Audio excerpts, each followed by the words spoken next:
Assalamualaikum warahmatullahi wabarakatuh. Perkenalkan, nama saya Irhamna Kamalia, mahasiswa PPG dalam jabatan tahun 2022, angkatan pertama LPTK Universitas PGRI Adibuana Surabaya, nomor UKG 201699721405 dan NIM PPG 22507017. Hari ini Rabu 5 Oktober 2022 saya melaksanakan praktik bimbingan kelompok guna untuk memenuhi uji kinerja PPG dalam jabatan tahun 2022 angkatan pertama. Silahkan menyaksikan.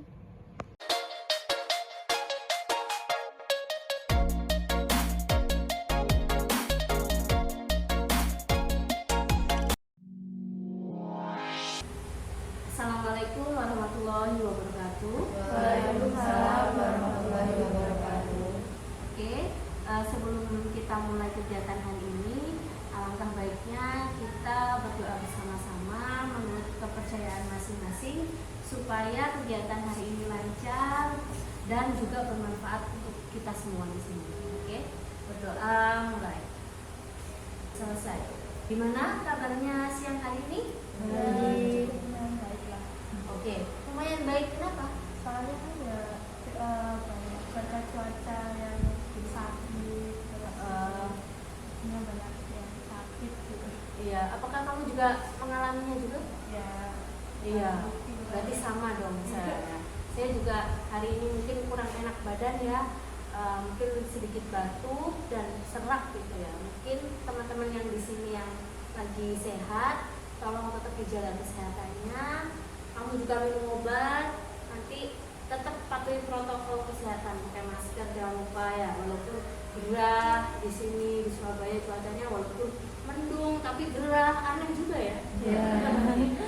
Sebelum kita beranjak ke kegiatan berikutnya, kita kenalan dulu ya, karena ini berbeda kelas. Nanti sistem perkenalannya adalah seperti ini. Kalian menyebutkan nama panggilan, kemudian diikuti dengan hobi. Satu hobi yang paling kalian sukai. Nah, gimana nanti berurutan dari sebelah kanan saya dulu. Nah, caranya bukan hanya mengenalkan diri sendiri, tapi juga mengenalkan teman di sebelahnya. Sebelahnya yang sebelumnya sudah memperkenalkan diri. Nah, oke, dipahami? Ya, oke. Dari Najwa dulu. Perkenalkan, nama saya Najwa, hobi saya menulis cerita fiksi. Nama saya namanya Najwa dan hobinya menulis cerita fiksi. Dan nama saya bernama Sofia Selita, hobinya membaca. Ya, di sebelah saya bernama Sofia, hobinya membaca, dan saya sendiri bernama Nana, hobinya membaca. Membaca juga, sama nih membaca ya. Oke, selanjutnya Di sebelah saya namanya Nana yang berhobi membaca, dan saya sendiri nama saya Michelle berhobi menyanyi. menyanyi. Oke. Di sebelah saya bernama Michelle yang hobinya menyanyi, dan saya bernama Amerika yang hobinya meracik. Waduh, seru-seru semua ya hobinya. Nanti kalau yang sama bisa mungkin tukeran buku. Saya juga suka membaca kebetulan. Tapi kalau merajut ini unik sekali ya. Kamu sudah pernah merajut apa saja? Ya, sebenarnya sih nggak masih yang kayak kecil-kecil gitu sih. Oh, masih tahap belajar lah ya. Ya. Seru sekali. Mungkin kita nanti lain kali bisa belajar ke Angelika ya. Hari ini saya berterima kasih sekali semuanya yang ada di sini bersedia hadir. Kemudian tidak terpaksa ya ke sini ya. Ya. Nah, sebelum itu apakah kalian pernah mengikuti bimbingan kelompok? Belum. Oke, belum pernah ya. Nanti akan saya jelaskan. Ini saya punya PPT. Nah, kebetulan hari ini adalah topik kita adalah self acceptance atau penerimaan diri. Nah, apa itu bimbingan kelompok, kemudian apa itu self acceptance, nanti akan saya jelaskan melalui PPT. Nah, apakah kalian sudah siap mengikuti kegiatan berikutnya? Siap. Oke, saya jelaskan dulu ya. Oke, ini PPT yang saya miliki. Bimbingan kelompok self acceptance. Nah, bimbingan kelompok itu apa? Bimbingan kelompok itu adalah salah satu teknik dalam bimbingan dan konseling untuk memberikan bantuan kepada peserta didik atau siswa yang dilakukan oleh seorang pembimbing atau konselor melalui kegiatan kelompok yang dapat berguna untuk mencegah berkembangnya masalah-masalah yang dihadapi oleh siswa. Nah, ini kalian mungkin ada kalimat-kalimat yang kurang dimengerti. Misalkan pembimbing atau konselor. Ya, siapa itu pembimbing dan konselor? Itu adalah guru BK. Nah, kalian mungkin kenalnya guru BK, tapi guru BK itu bisa disebut juga konselor. Kalau siswa biasanya disebutnya adalah konseling. Nah, itu adalah sebutan-sebutan yang ada di bimbingan dan konseling. Kalau mungkin kalian di sini mengenal bimbingan konseling itu apa? Orang yang suka memberi hukuman? Tempat buat cerita. Oke, tempat buat cerita karena sering cerita ya. Nah, mungkin ada juga teman kalian yang merasakan bahwa bimbingan dan konseling guru BK itu adalah musuh kita. Ya, paling ditakuti di sekolah itu adalah nggak mau saya masuk ruang BK padahal ruangannya enak, ber-AC ya. Gurunya juga imut-imut kan gitu. Oke. Ada yang mungkin tidak dipahami dari penjelasan saya tentang bimbingan kelompok? Paham? Oke. Selanjutnya ini adalah tujuan bimbingan kelompok. Yang pertama adalah mengembangkan keterampilan sosialisasi. Seperti ini tadi, kalian kan beragam dari kelas yang berbeda-beda. Tadi ada yang mungkin sudah mengenal, ada yang belum. Dari bimbingan kelompok kalian bisa saling mengenal. Udah tahu hobinya, nanti bisa bertukar, ya bertukar hobi. Kemudian yang kedua adalah mengembangkan perasaan menuju tingkah laku yang efektif. Tingkah laku yang efektif itu yang tentunya bermanfaat buat kalian. Ya, ada yang tidak dipahami? Paham semua? Ya, saya lanjutkan ya. Nah, di sini ada peraturannya. Apa itu peraturannya? Yang pertama, mengikuti kegiatan secara keseluruhan. Jadi kamu nggak boleh tiba-tiba keluar terus nggak kembali lagi. Nah, itu nggak boleh. Jadi dari awal hingga akhir kamu harus mengikuti kegiatan ini. Ya. Yang kedua adalah aktif berpartisipasi. Kalian mau mengutarakan pendapat, bertanya, atau mungkin memberikan saran. Oke? Yang ketiga adalah bersikap sesuai norma, tidak kurang ajar, atau misalkan kamu mau memberikan pertanyaan, kamu mengacu kata terlebih dahulu atau Bu, saya boleh tanya nggak? Itu adalah normanya. Jangan tiba-tiba langsung ngomong. Oke? Yang terakhir adalah bekerja sama. Nah, ini bekerja sama ini penting sekali karena di sini nanti kita akan diskusi juga mengenai topik self acceptance. Oke, selanjutnya, nah ini ada video mengenai kerjasama. Itu dah.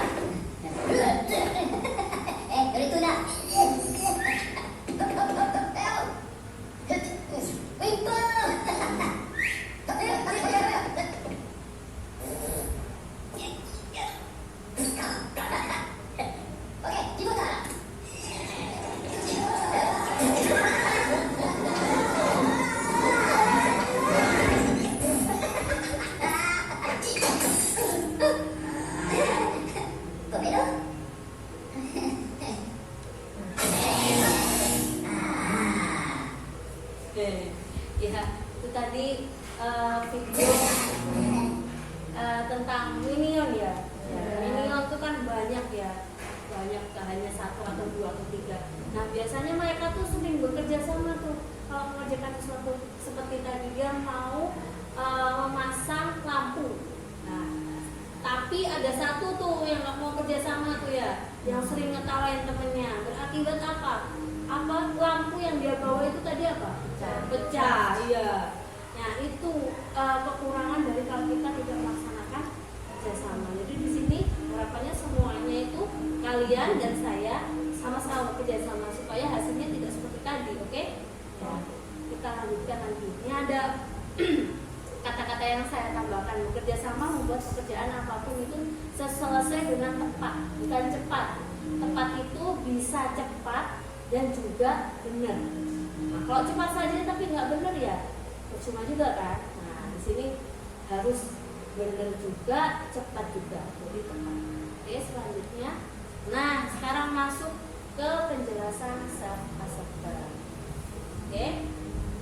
Dari ini tadi saya sudah menjelaskan tentang bimbingan kelompok. Ada yang ingin ditanyakan? Sudah cukup mengerti ya untuk bimbingan kelompok ya.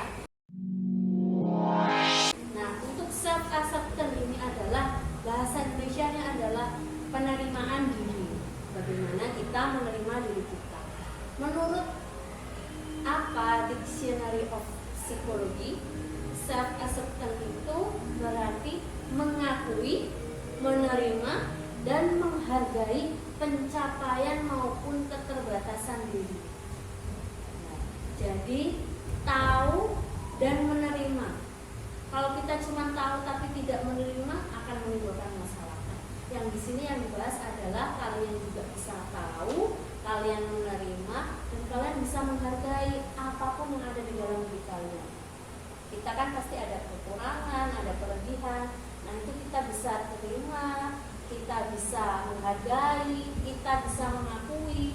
Jadi apapun itu akan berjalan dengan lancar kalau kita sudah menerima diri kita sendiri. Nah, ini ada sebuah kalimat. Ketika kita sudah berhasil menerima diri sendiri, maka kita juga akan berhasil berinteraksi dengan lingkungan sosial. Kenapa seperti itu?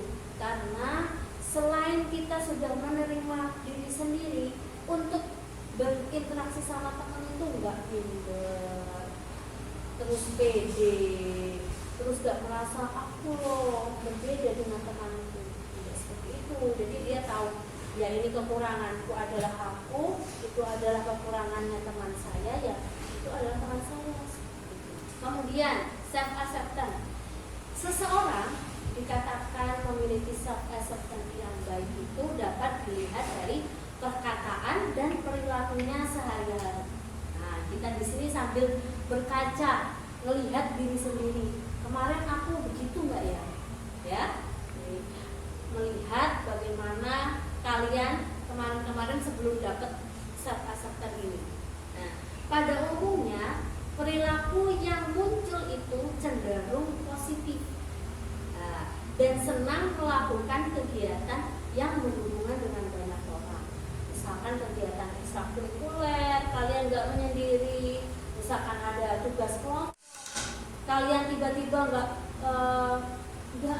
mau kelompokkan, aku mau mengerjakan individu, tidak seperti itu. Jadi kamu akan berusaha untuk mencari kelompok. Aku kok belum dapat kelompok sendiri ya?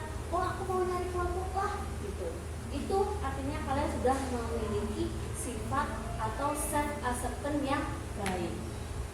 Ini akan sangat berdampak positif terhadap kematangan pada diri kalian masing-masing. Kematangannya seperti apa? Nanti ketika kalian sudah dewasa atau mungkin beranjak sekarang SMP, besok kalian SMA itu lebih mantap lagi, lebih pede lagi. Kalau misalkan di dalam pembelajaran kan ada tuh pembelajaran presentasi. Nah, kalian mungkin masih mau suaranya kecil, nggak mau meninggikan suaranya karena merasa kalian aku nggak bisa. Nah, dengan adanya self acceptance ini, kalian ya kalau aku salah ya pasti nanti dibenarkan, nggak apa-apa. Pede jadinya. Gitu. Ada yang ditanyakan? Oh ya, cukup jelas ya. Nah, ini ciri-ciri orang yang memiliki self acceptance. Nah, yang pertama adalah percaya akan kemampuannya. Kalian sebelumnya sudah tahu belum kemampuanmu itu apa aja? Tahu. Oke. Kalau sudah tahu, harusnya percaya. Misalkan saya tuh pandai untuk berbicara di depan kelas. Yaitu kamu harus percayai, kamu harus menonjolkan itu juga. Ya, jangan dipendam terus kemampuannya. Kalau kalian memendam, itu artinya kalian tidak percaya pada diri sendiri. Lah, kalau kalian tidak percaya kepada diri sendiri, gimana orang lain mau percaya kalian? Ya. Kemudian yang kedua, menganggap kita semua itu sederajat. Seperti yang saya bilang tadi, kamu, saya itu sama. Paling kita hanya berbeda umurnya saja. Kamu dengan teman kamu, meskipun mungkin penampilannya berbeda, tapi kita sama-sama anak remaja seumuran ini yang sekolah di SMP, sedang kelas 8 begitu. Nah, yang ketiga, bertanggung jawab atas perbuatannya. Jadi kalau misalkan melakukan kesalahan ya kalian ya menerima, kalian ya mengakui, kemudian minta maaf. Nah itu termasuk bertanggung jawab. Jadi tidak kemudian pergi atau denial, enggak aku nggak salah kok, dan membela diri. Kemudian yang keempat, tidak takut dicela. Nah misalkan ada orang yang nyela kalian, anak kok sok sombong, sok aktif. Wah memang aktif, misalkan seperti itu. Karena kalian memang mungkin kalau misalkan ada yang ikut OSIS, ada aja yang bilang, wah kamu sok SKRD sama guru-guru ya. Kamu tidak takut dengan omongan itu, karena kamu sudah tahu bahwa dirimu itu mampu di situ, dan kamu tahu posisimu di sini sebagai OSIS itu tugasnya apa. Nah itu bagian dari penerimaan diri yang baik. Terus yang kelima adalah tidak ikut-ikutan. Nah, misalkan kalau di sosial media itu lagi hits apa, kalian mengikuti. Nah, itu biasanya kalian tuh ingin jadi dia. Kalau kamu tidak mengikuti, enggak, aku nggak suka yang seperti itu, jadi aku nggak ikut.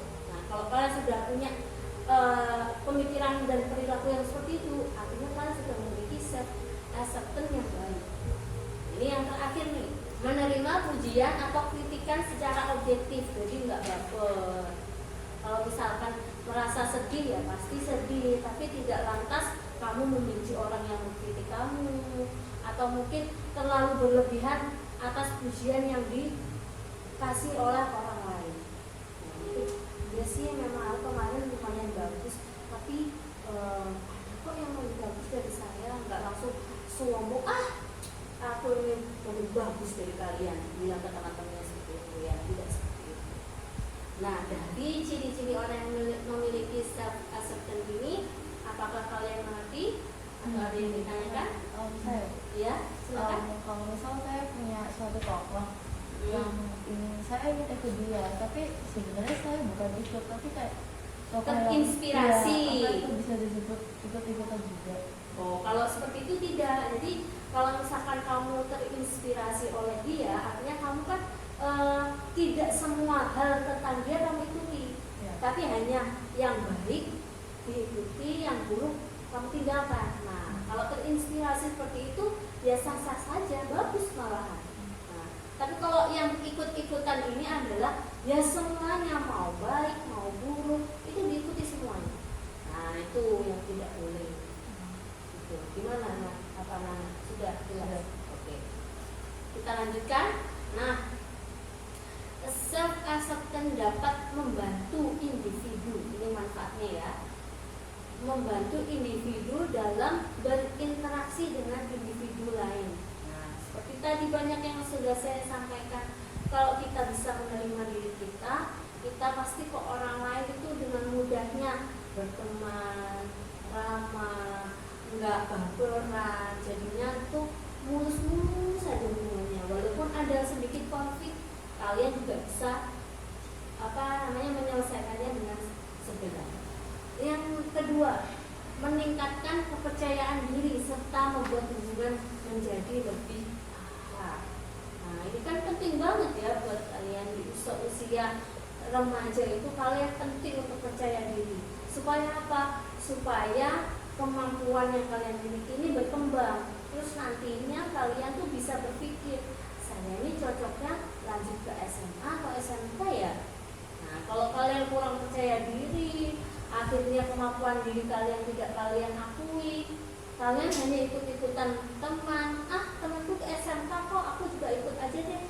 Nah, itu nanti kalian akan rugi. Kalau kalian sudah tahu diri kalian, dengan mudahnya itu pilihan kalian itu adalah pilihan yang kalian mau. Dengan penerimaan diri, individu menjadi lebih menyadari siapa dirinya, kekurangan apa yang dimilikinya, dan potensi apa saja yang dimilikinya. Itu juga penting untuk menjalankan kehidupan sehari-hari. Ya, yang terpenting adalah kalian paham kelemahanmu itu apa, kelebihanmu itu apa. Itu saja dulu. Mungkin kalian sudah, oh kayaknya kelebihan aku yang ini deh. Karena untuk mengenali lebih dan kurangnya kita itu kadang harus mencari gitu loh, harus bertanya pada diri sendiri. Ya, kan nggak mungkin tanya ke orang lain, kan orang lain belum tentu juga tahu semua detail tentang kita. Tidak hanya menerima tentang dirinya sendiri, self acceptance juga memungkinkan individu memperoleh penerimaan dari orang lain. Nah ini penting sekali. Jadi kalau kalian sudah menerima diri sendiri, lebihnya saya seperti ini, kurangnya saya seperti ini, insya Allah orang lain itu akan menerima juga kekuranganmu, menerima juga kelebihan kamu. Nah dengan begitu kan mudah berteman. Ya. Nah, cara memiliki self acceptance. Pertama, bikin daftar kelebihan dan kekurangan diri. Nah, mungkin kalian belum terpikirkan, paling cuma ada di apa ya namanya, di benak kalian aja atau di hati kalian. Kalian boleh dan bisa bikin list kekuranganku. Nah, nomor 1 apa, 2 apa, 3 apa, 4 apa. Kalau misalkan kalian sulit menemukannya, tanya mama, tanya papa, tanya kakak atau adik, terus kemudian teman dekatmu. Kira-kira aku ini lebihnya yang gimana ya? Kok kayaknya aku nggak ada yang lebih. Kayaknya nggak mungkin ya kalau manusia tuh nggak ada yang lebih ya. Kalau ada kurang kan pasti ada yang lebih. Nah, yang kedua, setelah kamu tahu atau kamu sudah bikin daftar kelebihan dan kekurangan, kamu bisa menerima kekurangan diri sebagai awal penerimaan diri. Pasti yang paling susah adalah menerima kekurangan diri. Ya, kalian pun juga pasti merasakannya, bagaimana kekurangan diri itu sulit sekali untuk diterima. Nah, tapi tetap meskipun sesulit apapun harus dicoba. Ya. Yang ketiga, kembangkan kelebihan untuk menonjolkan diri. Maksudnya menonjolkan diri ini bukan untuk sombong ya, tapi lebih ke supaya kemampuan diri kamu itu lebih berkembang lagi. Nah, kalau ini yang nomor 3 mungkin semuanya juga merasa mudah. Nah, walaupun nomor 2, kenapa ini ditaruh di nomor 2? Karena ini penting. Ketika kita sudah menerima kekurangan diri kita akan lebih mudah lagi untuk mengembangkan kelebihan kita. Gitu. Yang terakhir, punya support system. Nah, biasanya support system ini adalah orang terdekat yang bisa mendukung kamu, misalkan keluarga, teman-teman dekatmu di kelas atau dalam satu organisasi atau ekskul yang support ya, bukan yang kebalikannya. Jadi kalau misalkan kekurangan seperti ini, kamu dibantu untuk bisa saran dong, kalau bisa kamu jangan begini dong, dikurangi, yang seperti itu juga merupakan support system. Ya. Oke, sampai sini ada yang ditanyakan lagi? Ya. Nah, ini ada sebuah video. Kita cermati, video ini adalah tentang penerimaan diri. Tapi sebelum saya putar videonya, saya bagikan dulu lembar refleksi. Nanti apa saja yang mungkin kamu bisa cermati di dalam video tersebut, ada poin-poin itu ya. Yang dikerjakan adalah lembar refleksi terlebih dahulu. Sudah siap untuk menonton videonya? Nanti ketika waktu video itu berjalan, terus kamu mau nulis, nggak apa-apa, nulis aja. Yuni, seorang siswi di sebuah SMA, berasal dari keluarga sederhana. Tapi karena ingin dihormati dan diterima, Yuni mengaku sebagai anak orang kaya. Gaya busana dan bicaranya diatur sedemikian rupa. Tapi diam-diam teman-temannya tak percaya. Mereka mencari tahu kondisi Yuni yang sebenarnya. Hingga akhirnya Yuni ketahuan identitas aslinya. Karena malu, akhirnya Yuni tak pernah lagi muncul di sekolahnya. Kisah Yuni ini kisah nyata, kita bisa temui di lingkungan remaja. Rata-rata siswa hari ini merasa minder karena tidak memiliki apa yang orang lain miliki, baik itu fisik, prestasi, maupun sifat khusus. Menurut hasil FGD kami dengan para guru di 4 sekolah yang ada di Jawa Barat, bahwa dari 1 dari 4 siswa merasa minder karena fisik, dan 1 dari 5 siswa merasa minder karena nggak punya prestasi seperti orang lain. Hasil survei online kami terhadap remaja menunjukkan mereka tak mau menerima diri agar diterima dan dihargai. Bukannya sibuk menemukan dan mengenali potensi diri, mereka malah sibuk mengejar standar umum. Orang yang berkulit gelap sibuk memutihkan kulitnya karena iklan membuat standar kecantikan itu identik dengan kulit cerah. Yang keriting meluruskan rambutnya karena standar umum wanita anggun adalah berambut lurus terurai. Jika kita sibuk mengejar standar itu, coba pikirkan beberapa hal ini. 1. Setiap orang itu unik, gak mungkin ada satu standar yang cocok untuk semua. Setiap orang bisa punya standarnya masing-masing. Kalau standar orang ganteng itu mancung dan tinggi, lalu bagaimana dengan orang yang pesek dan pendek? 2. Standar itu diciptakan oleh iklan, industri, sinetron, atau budaya. Orang yang gagal membuat standar buat dirinya bakal jadi sasaran empuk buat para pencipta standar. Mereka lah yang bakal jadi korban iklan dan pengaruh lingkungan. 3. Standar itu relatif. Beda tempat, beda standar. Di Mauritania, sebuah negara di wilayah Maghreb di Afrika Utara Barat, misalnya orang yang cantik adalah orang yang berbadan subur.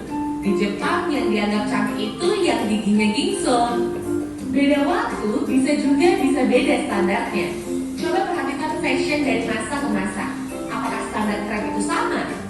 Misalkan saja tahun 80-an, pria yang dianggap ganteng itu berkumis tebal.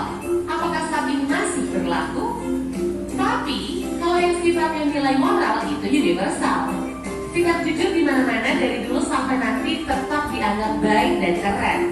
Jadi, daripada ngejar standar cantik fisik, mending membangun inner beauty. Gak usah habisin waktu apalagi sampai menipu diri untuk terlihat sesuai standar fisik yang umum. Gak usah minder, kelihatan di bawah orang lain, atau sombong karena kelihatan lebih tinggi. Karena setiap orang unik dan gak bisa dibandingin. Kalaupun mau bikin standar dan membandingkan, buatlah standar tinggi buat dirimu sendiri. Bandingkan dirimu kemarin dengan dirimu hari ini. Apakah hari ini kamu lebih baik dari kemarin? Terus dorong dirimu sampai memenuhi standar best version of yourself. Ingat, kamu dilahirkan original. Kenapa harus mati sebagai kopian orang lain? Oke, gimana videonya tentang penerimaan diri yang sudah saya putar tadi? Menarik, Menarik. bagus. Oke, bisa menjadi motivasi. Ada lagi? Udah dipahami? Oh ya, udah dipahami, benar sekali. Jadi kan, Menerima diri. oh ya, menerima diri, bisa menerima diri ya. Caranya yang seperti apa? Oh ternyata ada yang seperti ini. Ya, memotivasi. Memotivasi diri, bagus. Terima kasih kalian juga udah sangat memahami video tadi. Padahal video tadi hanya berdurasi singkat. Ya, tadi kalian sembari menonton video, saya lihat sudah mulai nulis-nulis. Ya. Jangan lupa itu nama, kelas, diisi juga ya. Sudah? Ya.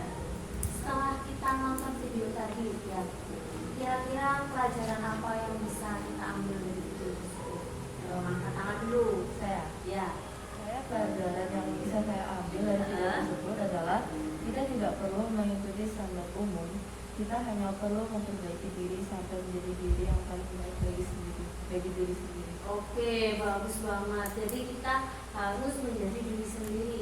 Mungkin standar orang lain itu belum tentu cocok buat diri kita. Ada lagi? Ya, silakan.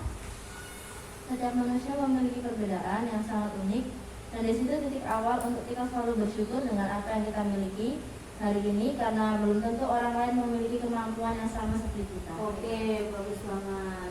Jadi intinya adalah kita harus melihat diri kita sendiri dulu lah ya. Untuk itu biar bisa lebih baik lagi daripada sebelumnya, dan jangan terus-terusan nyari pendapat atau standar dari orang lain. Ada lagi yang mungkin berbeda? Sama kurang lebih? Oke, bagus ya tadi ya. Jadi setiap apa yang kita tonton, apa yang kita baca, mungkin tadi lebih lanjut, tanya tentang tokoh yang sudah dibacanya, itu kalian sudah bagus sekali. Dari apa yang kegiatan yang kalian lakukan itu bisa mengambil sebuah pembelajaran. Nah, itu bagus sekali karena supaya kegiatan itu tidak sia-sia gitu. Nah, kemudian tadi ada sifat atau sikap yang kurang tepat dan tidak yang sudah tepat di dalam video, betul tidak? Iya. Nah, sekarang kita bahas yang kurang tepatnya dulu. Nah, kira-kira siapa yang mau? Oke, Angeli. Sifat yang kurang mencerminkan itu mungkin kayak dia tuh membangun diri sendiri dengan orang-orang, terus tak minder gitu. Terus juga dia tuh merasa kayak kurang percaya diri gitu. Terus sama malu. Ya, malu, minder. Si Yuni ini ya, benar banget. Si Yuni ini karena dia tadi nyebut nama, jadi si Yuni ini adalah orang yang minder, malu, membohongi diri sendiri. Lagi mau berbohong juga di depan orang lain, itu kurang tepat ya, betul ya? Ada yang kurang setuju? Ada yang mau ditambahkan? Ya, tepat ya, benar ya tadi jawabannya. Oke, bagus. Yang selanjutnya, tindakan yang tepat sesuai dengan self-acceptance yang tadi saya jelaskan. Ya, tentu tidak selalu mengejar standar umum, pandangan orang lain terhadap kita sendiri, memiliki ciri khas yang sangat unik dan untuk selalu bersyukur dengan apa yang sudah kita miliki. Oke, bagus. Bersyukur itu intinya juga. Ada lain? Ya, Oke. membuat standar umum untuk diri sendiri dan tidak merasa minder. Oke, membuat standar untuk dirinya sendiri dan tidak merasa minder. Nah, tadi juga ada tuh ada yang kurang mungkin kalian harus jujur. Nah, ya jujur ya. Mungkin tadi lupa ada. Kemudian menjadi versi yang orisinil. Kita diciptakan Tuhan itu orisinil loh. Nah, orisinilnya misalkan saya asli, begini Hamna. Masa saya mau merubah untuk menjadi orang lain? Nah, kan kita harusnya bersyukur ya, kata Michelle tadi harus bersyukur apa yang kita terima, apa yang kita jalani, apa yang sudah diberikan Tuhan itu kita tidak perlu ubah untuk jadikan seperti orang lain. Ya. Bagaimana perasaan kalian tadi melihat video tadi? Kalau secara pribadi setelah melihat video tersebut lebih termotivasi dan lebih mengerti gitu kenapa saya berbeda dari yang lain dan saya kenapa saya harus ikut sama orang lain dan saya mengerti kenapa itu gitu. Iya, bagus banget ya. Akhirnya tahu ya. Iya. Mungkin kemarin tanya pada diri sendiri juga, entah pada siapa. Pokoknya tanya semua orang juga nggak akan bisa menjawab ya. Iya. Sebenarnya. Kenapa saya ini kok beda dengan dia? Kenapa kok saya ini kok begini, kok dia begitu? Nah, sekarang alhamdulillah sudah dapat jawabannya. Dan dari sini juga kalian juga bisa termotivasi. Ternyata itu nggak buruk ya. Itu nggak buruk memang adanya kita seperti itu. Oke? Nah, dari kegiatan kita dari awal hingga sekarang, mungkin ada yang ingin menyampaikan kesimpulan apa yang mungkin kalian dapatkan pada hari ini? Kesimpulan untuk kali ini lebih menerima diri, lebih mencoba untuk menerima diri walaupun kekurangan itu selalu ada, begitu juga dalam kemampuan kelebihan maksudnya ya. Dan lebih bersyukur aja karena kita nggak selalu di atas, di bawah kita lebih banyak gitu. Betul, oke, bagus banget ya. Tadi akhirnya tahu bagaimana diri, bisa diterima juga, kemudian bisa bersyukur. Mungkin ada teman lain ya? Bisa mencoba mengenali diri sendiri, mencoba mencari tahu apa yang diingini sukai dan juga benci, memahami apa yang dibutuhkan saat jatuh tersentuh keadaan, mencoba semangat dan tetap kuat menjalani fase dalam setiap kehidupan. Oke, bagus banget. Tetap semangat dalam menjalani fase kehidupan itu penting sekali dan mungkin bisa kalian praktikkan juga. Mungkin saya ingatkan lagi tadi untuk kalian yang mungkin masih di awal-awal punya daftar list kelebihan dan kekurangan, nah mungkin itu bisa dilakukan juga. Mungkin dari sini ada juga yang ingin kamu praktekkan, apa namanya, ketika kita belajar di bimbingan kelompok kali ini, ada yang ingin kamu praktekkan? Berkata jujur, tidak berbohong, dan belajar menerima diri apa adanya. Belajar menerima diri apa adanya, bagus. Ada lagi yang ingin dipraktekkan nanti ketika di kehidupan sehari-hari? Ya, Selalu bersyukur dengan apa yang sudah dimiliki, walau kadang kita menginginkan hal yang lebih yang orang lain miliki, dan terus mengasah bakat yang sudah kita miliki. oke, bagus, mengasah bakat yang kita miliki. Oke, jangan lupa itu juga ya. Jadi misalkan pasti itu benar, wajar dan manusiawi kalau kita itu pinginnya lebih lagi, lebih lagi. Tapi kita bisa ngerem, oh mungkin ini belum saatnya, atau mungkin pelan-pelan seperti itu. Dari kegiatan kita hari ini, kita sudah bertemu di penghujung akhir kegiatan bimbingan kelompok. Ya. Mungkin kalian bisa mengambil manfaat dari ini semua. Ya. Bagaimana perasaan kalian mengikuti bimbingan kelompok kali ini? Nah, oke. Kata bermanfaat nggak? Bermanfaat. Semoga bisa ini ya diaplikasikan di kehidupan sehari-hari. Oke. Ini saya ada daftar hadir bimbingan kelompok. Nanti kalian tulis nama ini, nama panggilan aja dan tanda tangan. Ya.